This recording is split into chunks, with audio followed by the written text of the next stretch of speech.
Vamos a hablar sobre el miedo. Bienvenidos.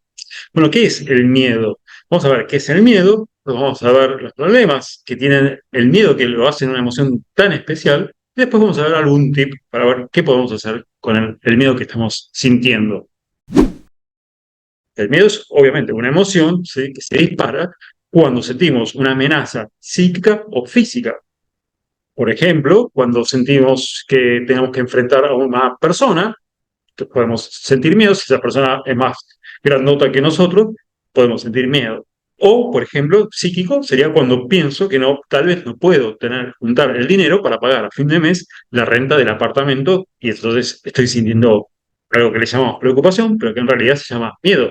Después vamos a hablar un poco de eso, de qué es preocupación o qué son otras palabras parecidas. Otra cosa importante para entender lo que es el miedo es entender las respuestas que da. Hay muchas veces que escuché que se dice que el miedo genera huida o pelea. En realidad no es así. El miedo lo que genera son dos respuestas posibles: ocultarse o huir, que hacen los depredadores, que a veces ocultan y después atacan. Fisiológicamente, el miedo manda sangre a las extremidades, a los brazos y a las piernas. Por eso nos preparamos para estas acciones que estaba comentando. Ahora, como mencioné antes, el miedo tiene variaciones. Esas variaciones, o sea, otras formas de llamarlo, se deben a la intensidad y a la inmediatez. Es decir, cuánto miedo siento y qué tan inmediato está. Es decir, si yo tengo una persona, volviendo al ejemplo de que me tengo que pelear con una persona que es grandote, mucho más grandote que yo, o voy caminando por una acera y me encuentro una persona que me parece que me puede llegar a saltar, cruzo de acera y el miedo se va. Es decir, que cuando hay inmediatez, ejecutamos una acción que nos alivia y nos reduce el miedo. Justamente el miedo que no es inmediato es el que más nos tiene que preocupar, el que más, en realidad, el que más nos tiene que preocupar solucionar, porque genera justamente preocupación. Y a veces incluso son infundados. Hay una frase que es por ahí que ahora no la recuerdo exacto, pero dice que luego de haber vivido tantos años, el 90% de los miedos que tuve en mi vida eran injustificados. Y esto para mí es totalmente así. Y está bueno empezar a replanteárselo. ¿Cuántos de los miedos que yo estoy sintiendo son injustificados? O sea, habitan en mi cabeza. En función de estas dos variables que decía, intensidad e inmediatez, surgen otras emociones, estados de ánimos o sentimientos. Por ejemplo, el pánico, el terror, que es ante miedos inminentes, o preocupación, por ejemplo, con miedos a largo plazo, que estoy preocupado porque a fin de mes o fin de año no voy a llegar con mis ahorros. ¿Cuáles son los más dañinos? Justamente los que decía antes, los que duran más tiempo. Por ejemplo, en un ataque de pánico está demostrado que una persona no podría durar en un ataque de pánico más de 24 horas porque terminaría muriéndose. ¿Por qué? Porque el pánico genera tanta tensión, consume tantos recursos que termina agotándonos y terminamos en la muerte. Esto nos demuestra que se siente una persona que está sintiendo preocupación permanentemente durante los 360 días del año, las 24 horas. Es totalmente desgastante y es necesario empezar a trabajar en eso porque hay mecanismos para reducir los miedos. Porque hay otra cosa importante que tenemos que saber del miedo. Tiene una particularidad que se lo confunde con el problema. Vamos a la terapia, al psicólogo, y le decimos, el problema es que tengo miedo. El problema no es el miedo. Y, y yo sé que esto es teórico y muchos podrán decir, pero Axel, pero no, no, sí, el problema es el miedo.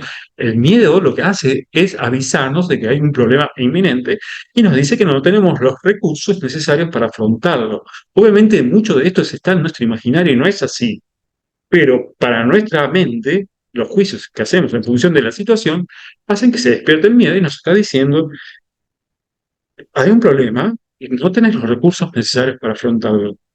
Y ahora vamos a ver cuál es el tip que viene por este lado. Pero antes vamos a hablar un poco de las características especiales que constituyen al miedo un gran problema para gran parte de la población.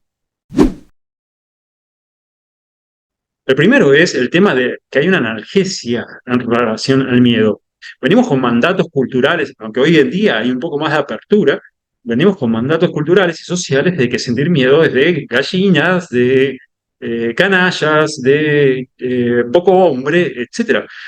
Sobre todo al hombre le ha afectado muchísimo más esto de decir tengo miedo. yo he estado en talleres en donde la persona manifiesta, que van a manifestar que tienen miedo ante una situación, que en el compartir, y dicen, tengo un poco de miedo. O dicen, no, en realidad no es miedo, es preocupación. O sea, lo van cambiando, porque no está bueno cultural o socialmente tener miedo. O sea, una persona miedosa, social o culturalmente, no es buena. Una persona que sonríe y alegre, sí. En definitiva, todos son emociones. Entonces, el miedo tiene una de las particularidades es esta. Lo que esto provoca es una analgesia al miedo. Es decir, de tan pequeños que entendimos que no era bueno tener miedo, empezamos a dejar de identificarlo. No somos expertos en miedo y somos, de hecho, ignorantes en miedo. Es decir, aprendemos sí a tener miedo, pero no tenemos la conciencia necesaria para identificar de dónde proviene el miedo. Este es un punto súper importante por lo que vamos a ver más adelante. Por eso te voy a pedir que te quedes hasta el final para poder entender cómo podemos hacer para, a modo de tip, enfrentar estas situaciones. Lo otro que tiene el miedo es que es una emoción que inmediatamente, además de la sorpresa, que es otra de las emociones que reacciona inmediatamente con otra emoción, tiene una segunda emoción. Es decir, yo puedo, como decía antes, cuando lo definía, el miedo puede despertar ira, pero el miedo también puede despertar vergüenza, puede despertar culpa o también puede despertar miedo al miedo, que esto es único en el miedo, no existe el enojo al enojo. El miedo al miedo es el pánico, lo que ya mencioné antes, los ataques de pánico. Es decir, al miedo siempre le sigue una segunda emoción.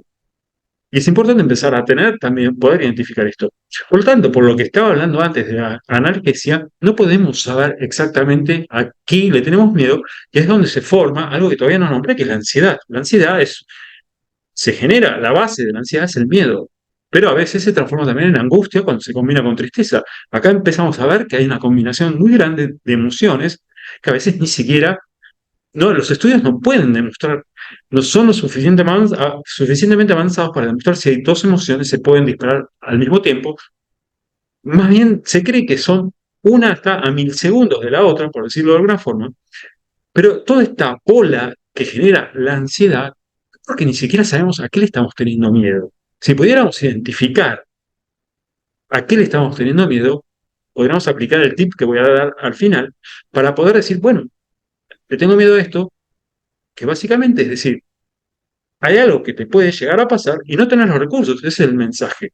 Entonces, cuando vamos a hacer la terapia, entonces el problema no es el miedo, el miedo lo que está haciendo es decirnos, hay un problema y no tenemos los recursos suficientes. Esa es la verdadera razón del miedo. El problema no es el miedo, el problema es hacerme de recursos.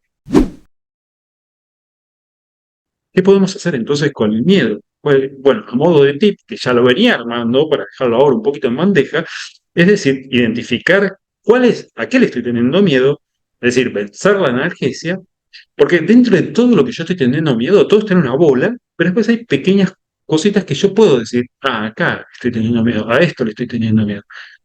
Y sentarme y hacer mi lista de recursos o plan de acción, como se le conoce, porque recursos es más un término de psicológico y fisiológico, digamos, pero en definitiva es un plan de acción. ¿Y cómo voy a hacer para enfrentar que a fin de mes no puedo pagar la renta? Si eso me está generando preocupación, en vez de estar pensando en lo que siento, en los problemas que voy a tener, es sentarme a decir cómo lo soluciono. Que en PNL esto se llama reencuadre. La técnica de reencuadre es decir, dejar de pensar en el problema y pensar en la solución. Básicamente es eso. Esta técnica no requiere, no es una magia para nada, es simplemente agarrar y decir, pero el problema ¿dónde está? Que no identificamos a qué le tenemos miedo. Todos nosotros, ¿no?, hemos sentido ansiedad y no sabemos ni por qué. Ahora, si la base de la ansiedad es el miedo, ¿a qué le estoy teniendo miedo? Es una pregunta que tenemos que sentarnos con un papel y buscar adentro nuestro a qué le tengo miedo y cuál es el plan de acción que puedo realizar. Al menos, no creo que te pueda solucionar esto y bajar la ansiedad o bajar tus ataques de pánico o bajar tus preocupaciones, pero por lo menos algo te va a servir. Si esto lo pudieras hacer para todas las cosas que te están generando problemas, preocupaciones, no habría ningún problema, lo podrías solucionar tranquilamente, porque el resto de los miedos son de inmediatez, es decir, cruzar la acera y esa inmediatez va a bajar tu miedo de forma inmediata. El problema son este tipo de miedos que persisten y si le tenemos en definitiva tanto miedo a cosas que persisten y no le podemos hacer frente, obviamente nuestro cuerpo nos pasa la factura. Gracias por escuchar y nos vemos en el próximo.